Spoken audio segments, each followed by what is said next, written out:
ಅಯ್ಯಯ್ಯೋ ಸರ್ಕಾರವಂತೆ ಸರ್ಕಾರ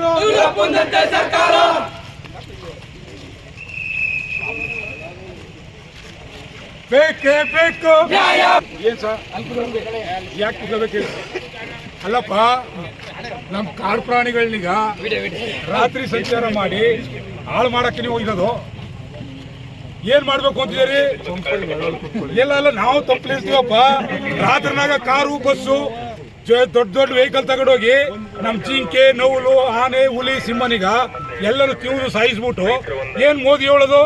ಸಫಾರಿ ಬರೋದು ಬಂಡೀಪುರಕ್ಕೆ, ಒಂದ್ ಕಡೆ ಮೋದಿ ಸಫಾರಿಗೆ ಬರೋದು, ಇನ್ನೊಂದ್ ಕಡೆ ವೈನಾಡ್ಲಿ MP ಬಂದು ಕರ್ನಾಟಕ ಸರ್ಕಾರ ಅವಕಾಶ ಕೊಡುವಂತೆ ಪತ್ರ ಬರೆಯೋದು. ಏನ್ ನಾಟಕ ಮಾಡ್ತೀರಿ ನೀವೆಲ್ಲ ಸೇರ್ಕೊಂಡು? ಏನ್ ನಾಟಕ ಮಾಡ್ತೀರೇನ್ರಿ ನೀವು? ಈ ನಾಟಕ ನಮ್ ತೊನ್ನಡೆಲ್ಲ ಉಳಿಬೇಕು. ಕಾಡು ಪ್ರಾಣಿ ಇದ್ರೆ ಕಾಡಿದ್ರಲ್ಲೇ, ಕಾಡಿಲ್ದರೆ ಅದು ಯಾವ್ದೋ ತಗೊಂಡ್ ಕುಡಿದ್ರಪ್ಪ. ನೀವೆಲ್ಲ ಗಾಳಿ ಕುಡಿತಿರಲ್ಲ, ಯಾವ ಗಾಳಿ ಕುಡಿತೀರಿ?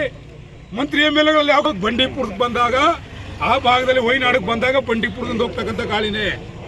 ಅಂತ ವಿವೇಕಿಗಳು ಈ ಸರ್ಕಾರಕ್ಕೆ ಪತ್ರ ಬರೆದುಬಿಟ್ಟು ರಾತ್ರಿ ಸಂಚಾರಕ್ಕೆ ಅವಕಾಶ ಕೊಡಿ. ಏನ್ ಇವ್ರ ಅಪ್ಪಂದಾಯ್ತು ರಾತ್ರಿ ಸಂಚಾರಕ್ಕೆ ಅವಕಾಶ ಕೊಡಕ್ಕೆ?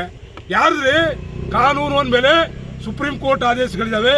ಕಾಡು ಪ್ರಾಣಿ ಉಳಿಬೇಕು, ರೈತ ಉಳಿಬೇಕು. ಆ ಭಾಗದಲ್ಲಿ ನನ್ನ ಹೋಲ್ಕೆ ಏನಾದ್ರು ಒಂದು ಸಣ್ಣದು ಕಂಡ್ರಿ, ಆ ಮುಳ್ಳಂದಿ ಬಂತು ಅಂತಂದ್ರೆ ಏನು ಹುಲಿ ಹಿಡಿಯೋರು ಬರ್ತಾರೆ ಜೀಪ್ ತಗೊಂಡು ನೀವೆಲ್ಲವ. ಪೊಲೀಸ್ನವ್ರು ಒಂದ್ ಕಡೆ ಫೈರು, ಫಾರೆಸ್ಟ್ನವ್ರು ಒಂದ್ ಕಡೆ ಫೈರು, ಕೇಸಿನ ಮೇಲೆ ಕೇಸು. ಮಲ್ಲೆ ಇರೋಗಿಲ್ಲ ನಾವು. ಇವ ರಾತ್ರಿನಾಗ ಹುಲಿ ಸಿಂಹ ಎಲ್ಲನೂ ಗುತ್ತಿಸಿ ಸಾಯಿಸ್ಬಿಟ್ಟು ಹೊಂಟೋಲಿ ಯಾರು ಹಿಡಿತೀರಿ?